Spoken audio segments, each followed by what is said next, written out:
We now meet two more heavily involved young people from Niagara Falls on The Source, both West Lane students, Saloni Sharma and Aidan Belan. They are members of the Niagara Falls Mayor's Youth Advisory Committee. Saloni, let's begin with you. We have had you on the show before. It's great to see you again. You're here to talk about the Mayor's Youth Advisory Committee's scholarship. Can you tell me about these two scholarships? The MYAC scholarships are something that we've been doing for a number of years now, thanks to the sponsorships and donations of our community partners. They're an amazing opportunity for us to really learn about and showcase long-term involvement and leadership of students in Niagara Falls, and just learn about what their passions are and how they have used those talents to contribute back to their community. Aidan, I'll turn to you. You are on a student senate, so leadership is important to you. Why did you get involved on the Mayor's Youth Advisory Committee? Originally joined the Mayor's Youth Advisory Committee in September of last year because it's similar to some of the other projects and committees and councils that I've worked with previously. And it was just a step up and something that I personally find interesting in my own interests. For example, MYAC has a large pertaining group. We have all 5 of the public high schools that we traditionally help out and give resources such as this scholarship to. So just helping out on a larger scale and having more so of student involvement and letting that student voice out is something that's very critical to me. Saloni, is it important for you to encourage other students of the same age to also be involved in leadership things and helping out their communities? We recognize that a panel of almost 30 students isn't representative of the almost 4,000 students that we have in the Falls. And so any opportunity that the committee has to, learn a bit more from our students and the people that we're seeking to represent is a welcome one. And I think the scholarship is a really great opportunity to hear a bit more about, what's going on in Niagara Falls that MYAC might not be a part of, but would again love to showcase.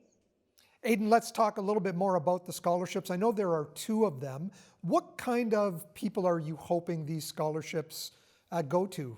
The 2 scholarships that you mentioned are the MPEI scholarship and the Jim Mitchison scholarship. Both have similar qualities to each other that we're kind of looking for.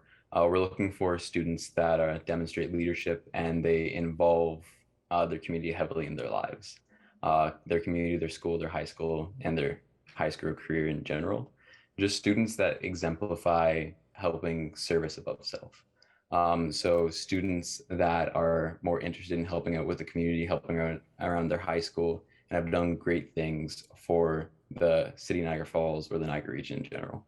Saloni, all students from Niagara Falls can apply for these scholarships? All students can apply. The only people that are not going to be involved in this are MYAC members themselves, because MYAC members are the ones that ultimately will be reviewing the applications redacted just to preserve the integrity of the application process and remove biases. But we're looking, and we would love to hear from any students in Niagara Falls that are interested and believe that they have had a significant impact in their community. Aidan, I know the Mitchison scholarship is worth $2,000. The NPEI scholarship is worth $1,000. Can students apply to both and receive both, or only receive one? Yep, so students can certainly apply to both of the scholarships. Both the scholarships can be split up into 2 if needed. So for example, the MPEI scholarship is $1,000. But if we do think 2 students are more qualified, it'll be $500 each. The same goes for the Jim Mitchison. If it is $2,000, but if we think 2 students are qualified, it can be $1,000 each. Saloni, are you and the other members of the committee involved in vetting the applicants for this scholarship? The entire committee is involved. Again, all the applications are redacted, all personal information is taken out, but the committee members will have a chance to read the applications, and together we kind of decide how we want to split the scholarship and who we want the recipient to be. It's an amazing chance to kind of learn about, what's happening and to see like the unique ways that people interpret community service.